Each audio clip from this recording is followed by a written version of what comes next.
ابو امامہ رضی اللہ تعالی عنہ روایت کرتے ہیں کہ رسول اللہ صلی اللہ علیہ وسلم نے فرمایا علیکم بقیام اللیل فإنہ دأب الصالحین قبلکم وہو قربۃ لکم الی ربکم ومغفرۃ للسیئات ومنہاۃ عن الاثم۔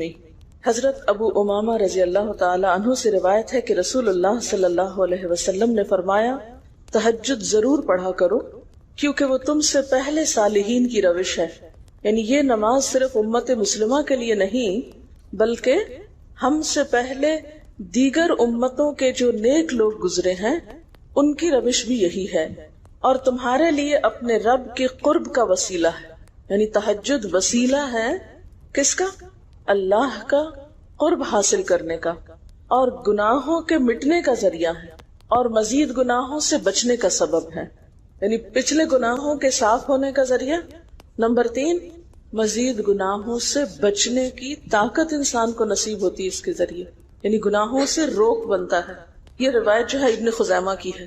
حضرت ابو ہریرہ رضی اللہ تعالی عنہ روایت کرتے ہیں کہ رسول اللہ صلی اللہ علیہ وسلم نے فرمایا اس شخص پر اللہ کی رحمت ہو جو رات کو اٹھا، پھر نماز تہجد پڑھی، پھر اپنی بیوی کو جگایا، پھر اس نے نماز پڑھی، پھر اگر عورت غلبہ نیند کے باعث نہ جاگی تو اس کے منہ پہ پانی کے چھینٹے مارے، اور اس عورت پر بھی اللہ کی رحمت ہو جو رات کو اٹھی، نماز پڑھی، اپنے شوہر کو جگایا، پھر اس نے نماز پڑھی، پھر اگر شوہر نہ جاگا تو اس کے منہ پر پانی کے چھینٹے مارے۔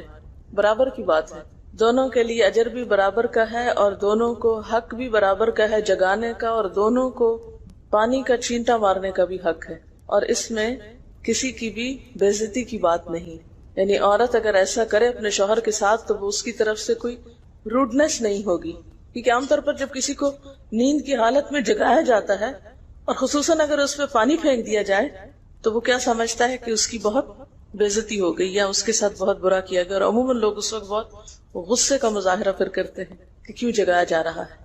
حضرت ابو ہریرہ رضی اللہ تعالی عنہ کہتے ہیں کہ رسول اللہ صلی اللہ علیہ وسلم فرماتے تھے فرض نماز کے بعد سب نمازوں سے افضل تہجد کی نماز ہے، یعنی فرائض بہرحال افضل ہے اور نوافل میں سب سے افضل تہجد کی نماز۔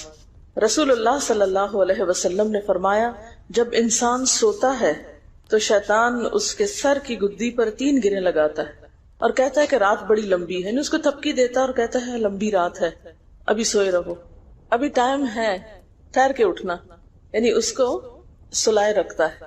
اگر وہ بیدار ہو کر اللہ کا ذکر کرے، یعنی آنکھ کھلے اور اللہ کا ذکر کو شروع کر دے تو ایک گرہ کھل جاتی، شیطان کے پھندے سے انسان آزاد ہونے لگتا ہے۔ اگر وضو کرے تو دوسری گرہ کھل جاتی، اگر نماز پڑھے تو تیسری گرہ کھل جاتی، اور وہ شادمان اور پاک نفس ہو کر صبح کرتا ہے۔ یعنی جو شخص صبح نماز کے وقت پر، تہجد کے وقت یا پھر کم از کم فجر کے وقت اٹھ جاتا ہے، اللہ کا ذکر کرتے ہوئے وضو کرے اور پھر نماز پڑھ لے، سورج نکلنے سے پہلے پہلے یہ کام کر لے تو وہ ایک مطمئن شخص کی طرح اٹھتا ہے، ورنہ اس کی صبح خبیث اور سست نفس کے ساتھ ہوتی۔ عام طور پر ہم اطمینان کی تلاش میں رہتے ہیں، سکون کی تلاش میں رہتے ہیں، اور یہ سوچتے ہیں کہ ہمیں ڈپریشن ہے یا ہمارے اندر ایک غم ہے، تو ہم اس کے اسباب نہیں جانتے کہ سبب کیا ہے۔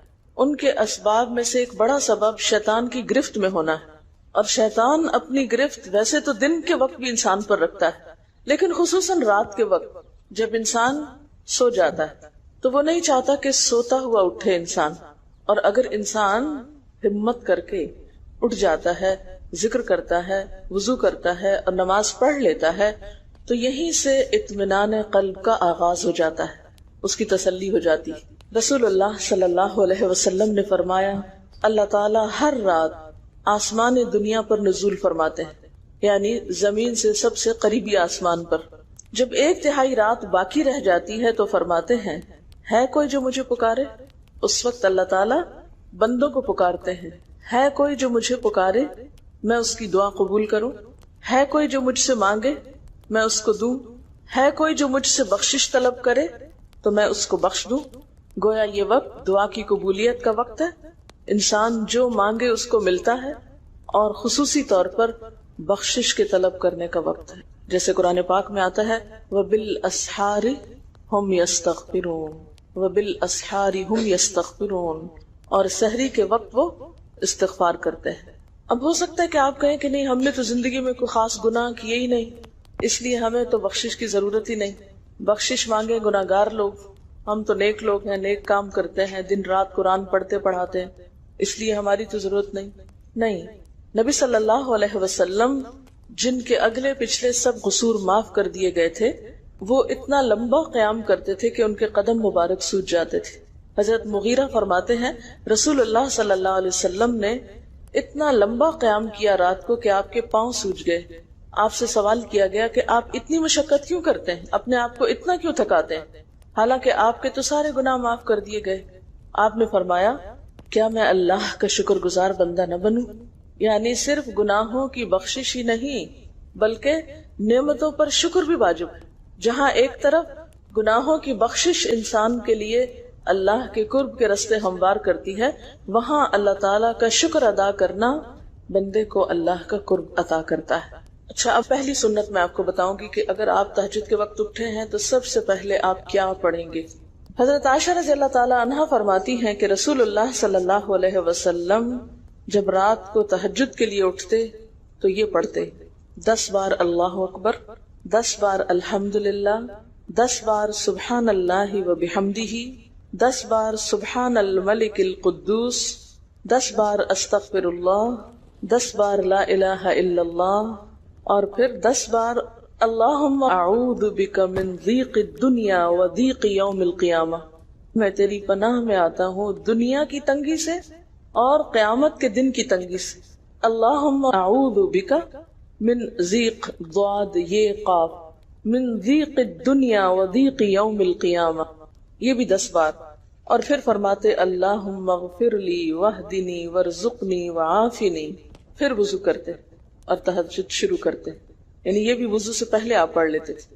تو آپ کیا کر سکتے ہیں، جیسے آنکھ کھلی ہے بستر پر لیٹے ہیں تو بعض اوقات ایسا ہوتا ہے نا کہ انسان سوچتا ہے اچھا ایک سائڈ پہ سو کے اتنے تھکے ہوئے ہوتے ہیں کہ آپ ایک دم نہیں اٹھ پاتے، حالانکہ آپ صلی اللہ علیہ وسلم کے نیند سے بیدار ہونے کا طریقہ کیا تھا کہ جب آپ اٹھتے تھے تو یکدم اٹھتے تھے، سستی کے مارے نہیں کہ کبھی ایک طرف لیٹ گئے پھر دوسری طرف سو گئے، پھر دائیں طرف پھر بائیں طرف، نہیں، جب جاگنے کا وقت ہوتا تھا تو آپ فوراً اٹھ جاتے تھے۔ لیکن بسا اوقات ایسا ہوتا ہے کہ انسان تھکا ہوا ہوتا ہے، سائڈ بدل کے دوسری طرف کو ذرا لیٹتا ہے، تو یہ لیٹے لیٹے بھی آپ اذکار پڑھ سکتے ہیں، ٹھیک ہے؟ اور یہ سب آپ کو آتے ہی ہوں گے سوائے ایک وہ ذکر کے اللہم اعوذ بک من ضیق الدنیا و ضیق یوم القیامہ، اور ترتیب آپ یاد کر لیں اپنے بیڈ سائڈ ٹیبل پہ یا بیڈ پہ یا کہیں بھی، یہ نوٹس کسی پین کے ساتھ لکھ کے لگا دیں، چپکا دیں، اور جب یاد ہو جائے تو پھر اتار دیں، جب عادت بن جائے تو ہٹا دیں وہاں سے، ٹھیک ہے نا؟ جتنے دن عادت نہیں بنتی اتنے دن اپنے یادداشت کے لیے رکھ لیں۔ اسی طرح نیند سے اٹھ کر لا الہ الا اللہ وحدہ لا شریک لہ لہ الملک ولہ الحمد وہو علی کل شیء قدیر الحمد للہ وسبحان اللہ واللہ اکبر ولا حول ولا قوۃ الا باللہ، یہ بھی پڑھ سکتے ہیں۔ اچھا، ضروری نہیں کہ سب کچھ ایک ہی دن میں پڑھ لیں، یہ بھی آپ کر سکتے ہیں کہ ایک دن میں ایک چیز پڑھ لیں، دوسرے دن دوسری پڑھ لیں، تیسرے دن تیسری پڑھ لیں، ٹھیک ہے؟ اور اگر ساری ایک دن بھی پڑھنا چاہیں، دیکھیں وقت کی بات ہے نا، ہو سکتا ہے اس وقت عمر کے اس حصے میں آپ پہ بہت ذمہ داریاں ہوں، آپ یہ سب کچھ نہ پڑھ سکتے ہوں، لیکن زندگی کا ایک ایسا وقت بھی آتا ہے جب انسان بوڑھا ہو جاتا ہے، جب اس کے اوپر باقی ذمہ داریاں کم ہو جاتی ہیں، پھر نیند بھی کم ہو جاتی ہے، پھر زیادہ عبادت کا موقع ملتا ہے، تو ایسے میں جب انسان کے پاس عبادت کے لیے وقت اور موقع زیادہ ہو تو پھر یہ ساری چیزیں بھی پڑھ لیں، ٹھیک ہے نا؟ پھر اسی طرح یعنی یہ جو روایت ہے کہ جس میں آپ صلی اللہ علیہ وسلم نے فرمایا جو شخص نیند سے جاگے، اور یہ تہجد کے وقت ہی نہیں، اگر فجر کے لیے بھی آپ اٹھ رہے ہیں تو یہ دعا پڑھ سکتے ہیں، لا الہ الا اللہ وحدہ لا شریک لہ، اور پھر الحمدللہ وسبحان اللہ واللہ اکبر ولا حول ولا قوۃ الا باللہ، پھر کہے اللہم اغفر لی، پھر کیا پڑھے اللہم اغفر لی، یا کوئی اور دعا کرے تو قبول ہوگی، اور اگر وضو کر کے نماز پڑھے تو وہ بھی قبول کی جائے گی۔ صبح اٹھتے ہی اللہ کی تعریف، اور آپ کو معلوم ہے کہ یہ جو چوتھا کلمہ ہے نا لا الہ الا اللہ وحدہ، اس کو دعا بھی کہا گیا، حالانکہ اس میں صرف اللہ تعالیٰ کی حمد و ثنا ہے، اور یہ یوم عرفہ کی دعا ہے۔ حدیث میں آتا ہے کہ مجھے اور مجھ سے پہلے انبیاء کو اس دن کی جو بہترین دعا سکھائی گئی یعنی یوم عرفہ کی دعا وہ لا الہ الا اللہ وحدہ لا شریک لہ، حالانکہ اس میں مانگنے کی تو کوئی چیز ہی نہیں، صرف اللہ کی حمد و ثنا ہے. جیسے حضرت ایوب علیہ السلام نے کہا تھا انی مسنی الضر وانت ارحم الراحمین، مانگا کچھ نہیں، انت ارحم الراحمین، انت ارحم الراحمین. اللہ تعالیٰ کی تعریف کر کے اللہ تعالیٰ کے نام کے ساتھ اس کو اگر انسان پکار لیتا ہے تو یہ بھی اس کے لیے بہت کافی. ایک اور روایت میں آتا ہے رسول اللہ صلی اللہ علیہ وسلم جب تہجد کے لیے اٹھتے، یعنی آپ ایک مرتبہ اٹھے، یعنی جو صحابی روایت کرتے ہیں، تو آپ نے بیٹھنے کے بعد آسمان کی طرف نظر کر کے سورۃ آل عمران کی آخری 11 آیات 190 سے لے کر 200 تک 11 آیتیں یہ پڑھی. ان فی خلق السماوات سے لے کر بالکل آخر تک. یعنی ضروری نہیں کہ کھڑے ہو کر آپ آسمان کی طرف دیکھیں، آپ اٹھے ہیں، چارپائی پہ بیٹھے ہوئے ہیں، ابھی وضو کے لیے نہیں گئے، بیٹھ کے آسمان کی طرف دیکھ کے پڑھ کے پھر اٹھ سکتے ہیں. اب اس میں آپ دیکھیں نا کہ انسانی نفس کی بھی ایک رعایت ہو جاتی. لیٹے لیٹے آپ نے ایک ذکر پڑھ لیا، بیٹھ کے آپ نے دوسرا پڑھ لیا، پھر آپ وضو کو چلے گئے، تو اس میں وہ جو ایک طبیعت کی کسل مندی ہوتی ہے وہ بھی ساتھ ساتھ اللہ کے ذکر سے دور ہوتی جاتی ہے، اور ایک سٹیپ کے بعد دوسرا سٹیپ لینا بھی آسان ہو جاتا ہے. اچھا، اس میں آپ دیکھیں حکمت کیا ہے کہ آپ صلی اللہ علیہ وسلم نے کیا فرمایا کہ آسمان کی طرف دیکھ کے پڑھا جائے تاکہ اچھی طرح آنکھیں کھل جائیں. تو زبانی یاد کرنے کا مطلب یہ نہیں کہ آپ آنکھیں بند کر کے سوئے سوئے پڑھیں، کیونکہ بعض اوقات ایسا ہوتا ہے نا، آنکھ کھلتی ہے، ذکر شروع کرتے ہیں اور پھر پتہ ہی نہیں چلتا اور ذکر آدھے میں رہ جاتا ہے اور سو چکے ہوتے ہیں. اور پھر اگر آپ کو زبانی یاد نہیں ہوگی نا، دیکھ کے پڑھیں گے تو وہ الماری کی طرف ہی دیکھتے رہیں گے، آسمان کی طرف نہیں دیکھ سکیں گے، تو پھر سنت پوری نہیں ہو سکے گی. اور اسی طرح حضرت ابن عباس روایت کرتے ہیں کہ جب رسول اللہ صلی اللہ علیہ وسلم رات کو تہجد کے لیے کھڑے ہوتے تو اللہ اکبر تکبیر تحریمہ کے بعد یہ دعا پڑھتے، اللہم لک الحمد انت قیم السماوات والارض ومن فیہن وَلَكَ الْحَمْدُ لَكَ مُلْكُ السَّمَاوَاتِ وَالْأَرْضِ وَمَنْ فِيهِنَّ وَلَكَ الْحَمْدُ أَنْتَ نُورُ السَّمَاوَاتِ وَالْأَرْضِ وَلَكَ الْحَمْدُ أَنْتَ مَلِكُ السَّمَاوَاتِ وَالْأَرْضِ وَلَكَ الْحَمْدُ أَنْتَ الْحَقُّ وَوَعْدُكَ الْحَقُّ وَلِقَاؤُكَ حَقٌّ وَقَوْلُكَ حَقٌّ وَالْجَنَّةُ حَقٌّ وَالنَّارُ حَقٌّ وَالنَّبِيُّونَ حَقٌّ وَمُحَمَّدٌ صلی اللہ علیہ وسلم حق والساعة حق. اللہم لک اسلمت وبک آمنت وعلیک توکلت والیک انبت وبک خاصمت والیک حاکمت فاغفر لی ما قدمت وما اخرت وما اسررت وما اعلنت انت المقدم وانت المؤخر لا الہ الا. الہی تیرے ہی لیے ہے ساری تعریف، زمین و آسمان اور جو کچھ ان میں ہے سب کو تو ہی قائم رکھنے والا ہے. تیرے ہی لیے ہے ساری تعریف، زمین و آسمان اور جو کچھ ان میں ہے اس سب کی بادشاہی تیرے ہی لیے ہے.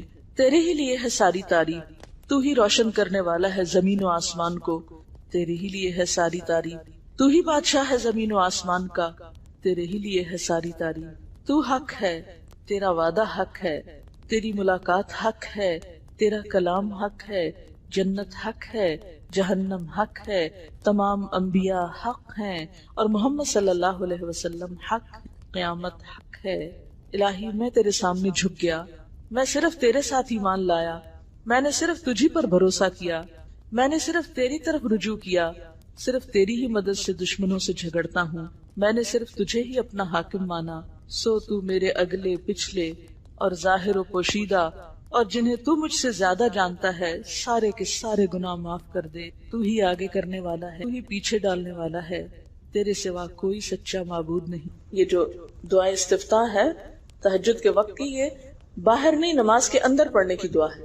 ہم دعا مانگتے اللہم اجعلنی لک ذکارا لک شکارا. ان دعاؤں کے پڑھے بغیر ذکار کیسے بن سکتے ہیں؟ ذکار کا صیغہ تو فعال کے اوپر ہے نا، بہت زیادہ ذکر کرنے والا. والذاکرین اللہ کثیرا والذاکرات. تو ذاکرات کیسے بن سکتے ہیں جب تک کہ یہ دعائیں زبانی نہ آتی ہوں اور اپنے وقت پر نہ پڑھی جاتی.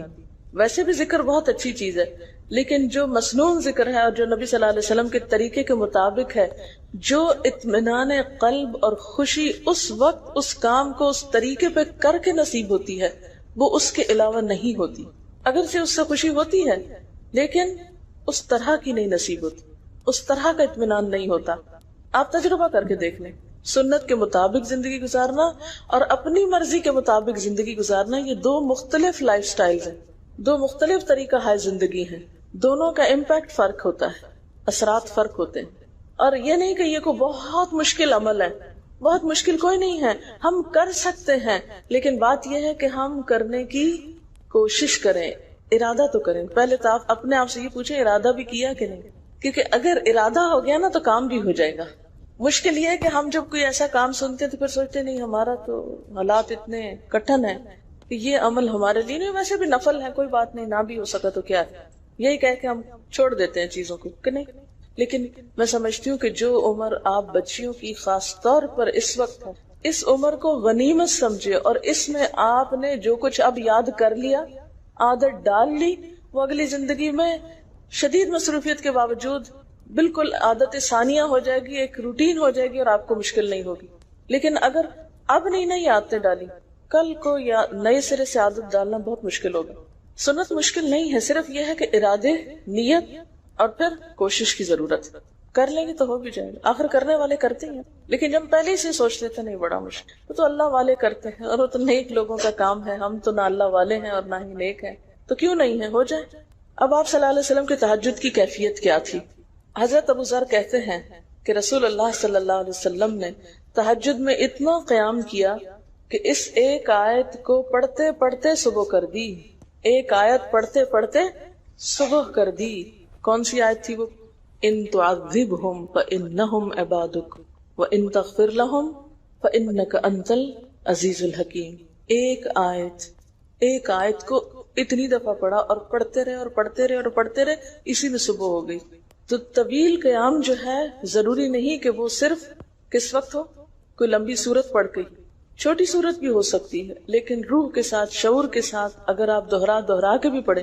مثال کے طور پہ آپ نے کوئی سورت یاد کر لی ہے اور آپ پڑھنے کھڑے ہوئے ہیں اور آپ کو صحیح طرح آتی نہیں ہے، یا آتی ہے تو اتنی تیز نہیں آتی، بہت رٹی ہوئی نہیں ہے، تو کوئی بات نہیں، ایک ایک آیت کو 2 دفعہ 3 دفعہ بھی آپ اس کو پڑھ سکتے ہیں، اور اس طرح بھی پڑھ کے لمبا کر سکتے ہیں۔ یعنی طویل قیام صرف زیادہ قرات سے ہی نہیں، مختلف طریقوں سے ہو سکتا ہے۔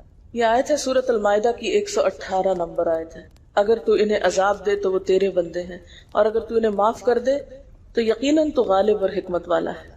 حضرت حذیفہ رضی اللہ تعالی عنہ نے نبی صلی اللہ علیہ وسلم کو تہجد پڑھتے دیکھا۔ وہ کہتے ہیں سورۃ فاتحہ کے بعد آپ نے سورۃ بقرہ پڑھی، پھر رکوع کیا۔ آپ کا رکوع آپ کے قیام کی مانند تھا۔ ہماری تو کمر نہ ٹوٹ جاتی، کر کے تو ذرا دیکھیں۔ میں نے زندگی میں پہلی دفعہ رمضان میں طویل رکوع اور سجدے کا موقع ملا، اس سے پہلے تو اس طرح کا سچ پوچھے کانسیپٹ بھی کوئی نہیں تھا، کیونکہ بہت سی چیزیں جب ہم پڑھتے ہیں تو ہم کہتے ہیں ہاں یہ نبی صلی اللہ علیہ وسلم کے لیے ہیں، یہ تو آپ کی شان ہے اور آپ کا مقام ہے، ہم تو عام کمزور بندے ہیں۔ اصل میں ہم کمزور کیوں ہیں؟ اس لیے کہ ہم نے اپنی انرجیز بیکار باتوں میں بہت لگا رکھی، بیکار غم پالے ہوئے ہیں، بیکار مشغلے ہیں، بیکار گفتگویں ہیں۔ انرجی تو لگتی ہے نا، آپ فضول کی باتیں سوچیں تو کیا انرجی نہیں لگے گی؟ آپ لایانی چیزوں پہ کڑنا شروع کر دیں، کیا انرجی نہیں لگے گی؟ لگے گی۔ تو پھر آپ کے پاس کوئی تعمیری مثبت کام کرنے کے لیے نہ وقت ہے نہ انرجی ہے، پھر اس وقت تک آپ خالی ہو چکے ہوتے ہیں۔ رات کو دیر تک آپ اگر فضول گپ شپ کرتے رہے تو صبح اٹھے گا کون، اور پھر صبح پڑھے گا کون، اور اگر پڑھے بھی تو کیا پڑھے اس میں؟ کبھی آپ نے سوچا کہ احادیث کی یہ جو کتابیں ہیں یہ ساری کی ساری صرف آپ کی گفتگو نہیں، آپ کے عمل کا بھی احاطہ کیے ہوئے ہیں، اور ٹوٹل آپ کی گفتگو یہی ہے۔ اور اگر ہم اپنی گفتگو کو دیکھیں اور ہماری باتوں کی کوئی کتاب تیار ہو، نبی صلی اللہ علیہ وسلم کی عظمت کو پہچانیں، ہم اپنی گفتگو کا جائزہ لیں۔ اگر ہماری گفتگو بھی ریکارڈ ہو کر لوگوں کے پاس جانے لگے، لوگوں تک پہنچنے لگے، ہم عملی نمونہ کیوں نہیں لوگوں کے لیے؟ ہمیں دیکھ کر لوگوں کے عمل کیوں نہیں بدلتے؟ ہماری بات لوگوں پر اثر کیوں نہیں کرتی؟ کبھی سوچا ہم نے؟ صرف اپنی گفتگو کے آئینے میں ہی اپنے آپ کو پہچان لیں کہ ہم کہاں ہیں، کون ہیں، کہاں کھڑے ہیں، لوگوں کے بیچ میں کیا باتیں کرتے ہیں، لوگوں کے پیٹھ پیچھے کیا باتیں کرتے ہیں، کہاں کس حال میں کیا کر رہے ہوتے ہیں۔ ہر شخص اپنے آپ کو خود پہچان سکتا ہے۔ کیا واقعی ہم اس لائق ہیں کہ کوئی ہم سے کچھ سیکھے؟ صرف اپنی گفتگو کے آئینے میں خود کو پہچانے۔ بعض اوقات کتنا بیکار بولتے ہیں، کتنا بے مقصد بولتے ہیں، کتنا ضرورت سے زائد بولتے ہیں۔ اس کا یہ مطلب نہیں کہ مصنوعی خاموشی اپنے اوپر مسلط کر لیں، کیونکہ پھر ہم دوسری ایکسٹریم پہ نکل جاتے ہیں، لیکن بامقصد گفتگو کتنی ہے ہماری باتوں میں جو واقعی فائدہ مند ہو، تو پھر ذرا روک بھی لیا کریں نا اپنے آپ کو۔ اپنے ساتھ خود ہی محنت کریں گے تو بات بنے گی، سوچیں تو احساس تو کریں، جب کریں گے تو انشاءاللہ کامیابی بھی ہوگی۔ لیکن پہلی بات تو یہ نا کہ ہم جو کچھ کرتے ہیں نہ اس کا حساب کرتے ہیں، نہ اس کے بارے میں سوچتے ہیں کہ ہم کر کیا رہے ہیں۔ ہمیں نیکی نہ کرنے کا موقع یا ہمارے نیکی نہ کرنے کا ایک سبب اور ایک بڑی وجہ ہماری انرجیز کا بیکار چیزوں میں استعمال ہونا ہے، فضول کی سیاست میں ملوث ہونا ہے، اپنی ذمہ داریوں کا ہمیں ہوش نہیں ہوتا، دوسروں کے کاموں میں مداخلت خوب سوچتی، خود کیا کر رہے ہیں اس کا کچھ پتہ نہیں، دوسرے کیا کر رہے ہیں اس سے بہت دلچسپی، یا کیا نہیں کر رہے۔ بہت سے لوگ، بہت سی خواتین کمر درد کی شکایت کرتے ہیں، اور اس کی ایک بڑی وجہ نمبر 1 رکوع کا صحیح پوزیشن پہ نہ ہونا ہے، اور نمبر 2 اس پوزیشن پہ کوئی ایکسرسائز نہیں ہماری ہوتی۔ یہ بتا رہی ہے کہ کسی کی کمر میں درد تھا اور ٹھیک نہیں ہوتا تھا کسی چیز سے، تو ڈاکٹر نے ان کو یہ مشورہ کیا کہ طویل رکوع اور طویل سجدے کریں، بیسٹ ایکسرسائز ہے، کر کے تو دیکھیں۔ اور اس میں آپ دیکھیں کہ صحیح پوزیشن پہ لائیں، بالکل اسٹریٹ رکھیں گردن اور کمر کو، پیٹھ اور گردن ایک لائن میں آنی چاہیے۔ بہت سے لوگ یوں ٹیڑھی کرتے ہیں، یوں کر کے بس کرتے ہیں، یہ غلط پوزیشن، اس سے تو اور بیمار ہو سکتے ہیں۔ کئی لوگ سر پھینک دیتے ہیں نیچے کو، یہ بھی غلط پوزیشن ہے، اس سے بھی کام خراب ہوتا ہے۔ اگر آپ صحیح پوزیشن پہ رکوع لمبا کریں تو یقینی طور پہ کمر درد کا علاج ہے۔ پٹھے مضبوط ہوتے ہیں نا کمر کے، آپ اس کو روک کے رکھے ہوتے ہیں ایک سیدھی لائن میں۔ 2 فیٹ کے درمیان کا فاصلہ بھی بہت معتدل رکھے، نہ تو بہت قریب رکھے اور نہ بہت کھلا رکھے، بالکل معتدل، جس میں آپ آرام سے سکون سے کھڑے ہو سکیں اور آپ کا بیلنس قائم رہے۔ بیلنس کو قائم کرنا بے حد ضروری، ٹھیک ہے۔ حضرت حذیفہ نے نبی صلی اللہ علیہ وسلم کو تہجد پڑھتے دیکھا، وہ کہتے ہیں کہ سورۃ فاتحہ کے بعد آپ نے سورۃ بقرہ پڑھی، پھر رکوع کیا، آپ کا رکوع آپ کے قیام کی مانند تھا، یعنی جتنا لمبا قیام تھا اسی طرح رکوع تھا، پھر آپ نے رکوع سے سر اٹھایا اور کھڑے ہو گئے، اور آپ کا قوما یعنی رکوع کے بعد اٹھنے کا وقت بھی کافی طویل تھا۔ ہم تو بعض اوقات اٹھ کے کھڑے نہیں ہوتے کہ نیچے چلے جاتے ہیں، تو وہ بھی طویل تھا۔ صرف 2 رکعتیں بھی آپ ایسی پڑھ لیں نا، کافی۔ اگر عام دنوں میں نہ پڑھی جائے تو ویکینڈ پہ پڑھ لیں، ہمارا تو ویکینڈ پہ لمبا سونے کا پروگرام ہوتا ہے نا، تو چلے دوبارہ سو جائیں، لیکن ہفتے میں 1 دفعہ کر لیں، اگر روز نہیں بھی کر سکتے 2 دفعہ کر لیں، ٹوائس اے ویک کر لیں۔ پھر آپ کا سجدہ آپ کے قومے کی مانند تھا، یعنی جتنا آپ کھڑے ہوئے تھے اتنا آپ پھر سجدہ کیا۔ آپ دونوں سجدوں کے درمیان اپنے سجدے کی مانند بیٹھے تھے، یعنی 2 سجدوں کے بیچ میں بھی آپ اتنی دیر بیٹھے جتنی دیر آپ نے سجدہ کیا تھا۔ بس آپ نے 4 رکعتوں میں سورۃ بقرہ، آل عمران، نساء اور المائدہ پڑھی۔ ہمیں اگر خود نہیں بھی آتی اور کوئی پڑھانے والا اتنی لمبی 1 دفعہ بھی تراویح کوئی پڑھا دے یا کوئی نفل پڑھا دے تو ہم دوسری دفعہ اس کے پاس نہ پڑھیں۔ تقریباً 7.25 پارے بنتے ہیں، جس کو ایک منزل کہا جاتا ہے۔ ایک دن کے تہجد میں آپ نے اتنا پڑھا، اور یہ تو قرآن کی قرات تھی، لیکن بیچ کے وقفوں میں تسبیحات اور اللہ کی تعریف اور حمد و ثنا اور ذکر، یہ آپ پر بس تھا۔ یہ وہی کر سکتا ہے جس کو واقعی اللہ سے حقیقی محبت ہو، صرف دعوے کی حد تک نہیں۔ میں کہتی ہوں چلے روزانہ نہ صحیح، ہفتے میں 1 بار، ہفتے میں نہیں، مہینے میں 1 بار، مہینے میں نہیں تو سال میں، رمضان میں، کسی موقع پر کچھ تو اللہ سے تعلق آئے، کچھ تو قرب پائیں۔ ہر شخص کے بس میں نہیں کہ ہر روز ایسی عبادت کرے، کیونکہ اللہ کے رسول صلی اللہ علیہ وسلم کا بہرحال مقام کچھ اور تھا، لیکن کچھ شوق، کچھ حسرت، کچھ تو دل میں ہونا ہی چاہیے، کوئی نیت، کوئی ارادہ، کوئی عزم، اور پھر اس کے لیے کوشش۔ تو وقت بچے گا کچھ آپ کے پاس فالتو باتوں کے لیے، فضول چیزوں کے لیے، کچھ سوچنے کے لیے، ٹینشن کے لیے بچے گا کچھ؟ سب کچھ بھاگ جائے گا، کچھ بھی نہیں بچے گا، کیونکہ ان عبادی لیس لک علیہم سلطان، میرے بندے ان پہ اے شیطان تیرا کوئی زور نہیں چلتا، بس چلتا ہی نہیں ان پہ تیرا، سارا زور ہی ان پہ چلتا ہے جو فالتو ہوتے ہیں۔ فالتو ذہن جو ہوتا ہے وہ شیطان کا گھر ہوتا ہے۔ حضرت حذیفہ بیان کرتے ہیں کہ میں ایک رات آپ صلی اللہ علیہ وسلم کے ساتھ نفلی نماز میں شریک ہو گیا، آپ نے سورۃ بقرہ شروع کر دی، میں نے سوچا کہ آپ 100 آیات پڑھ کر رکوع میں چلے جائیں گے، مگر آپ پڑھتے گئے۔ میں نے خیال کیا کہ سورۃ بقرہ کو 2 رکعتوں میں پڑھیں گے، لیکن آپ پڑھتے رہے۔ آپ نے سورۃ بقرہ ختم کر کے سورۃ نساء شروع کر دی، پھر ختم کر کے آل عمران پڑھنی شروع کر دی، اس کو بھی ختم کر دیا۔ آپ نہایت آہستگی سے پڑھتے جاتے تھے، جب ایسی آیت تلاوت کرتے جس میں سبحان اللہ کہنے کا حکم ہوتا ہے، جیسے سبح بحمد رب جیسے مثال کے طور پر، تو سبحان اللہ کہتے۔ اگر کچھ مانگنے کا ذکر ہوتا تو سوال کرتے، اگر پناہ مانگنے کا ذکر ہوتا تو اعوذ باللہ پڑھتے۔ اس حدیث سے یہ بھی پتہ چلتا ہے کہ سورتوں کی ترتیب ضروری نہیں، کیونکہ آپ نے پہلے النساء پڑھی پھر آل عمران پڑھی۔ یہ جو ہر وقت لوگ پیچھا کیے رکھتے ہیں نا، بعض اوقات تو بہت ضد کرتے ہیں کہ آپ نے پہلی رکعت میں یہ پڑھائی تھی تو دوسری میں یہ کیوں پڑھا دی. یہ تو سنت میں ملتا ہے کہ پہلی رکعت طویل ہے دوسری کے مقابلے میں، لیکن یہ لازم نہیں کہ جو پہلی میں پڑھے اس کے بعد آگے والی صورتوں میں سے پڑھے، پیچھے والی میں سے نہیں پڑھ سکتے. رسول اللہ صلی اللہ علیہ وسلم نے عبداللہ بن عمرو سے کہا، مجھے بتلایا گیا ہے کہ تم ساری رات نفل پڑھتے اور دن کو روزہ رکھتے ہو. اگر تم ایسا کرو گے تو تمہاری آنکھ کمزور اور طبیعت سست ہو جائے گی. یعنی ہر روز روزہ اور ہر رات جگراتا تمہاری جان اور تمہارے بال بچوں کا بھی تم پر حق ہے، اس لیے روزہ رکھو اور افطار بھی کرو اور رات کو قیام کرو اور سو بھی. یعنی ساری رات تہجد پڑھنا یا نفل پڑھنا پسندیدہ نہیں ہے، رات کو سونا بھی پسندیدہ ہے.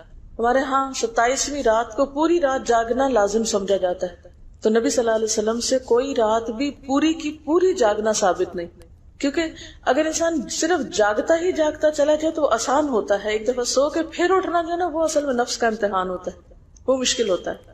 اسی طرح نبی صلی اللہ علیہ وسلم 3 دن سے کم میں قرآن مجید ختم کرنا پسند نہیں فرماتے تھے. آپ نے حضرت عبداللہ بن عمرو سے فرمایا کہ 1 ماہ میں پورا کر لو. انہوں نے عرض کی میں اس سے زیادہ تلاوت کی طاقت رکھتا ہوں، تو فرمایا 20 دن میں کر لو. ان کا میں اس سے زیادہ کی طاقت رکھتا ہوں، فرمایا 7 دن میں ختم کر لیا کرو، اس سے زیادہ کی اجازت نہیں. یعنی وہ ایک منزل کر کے.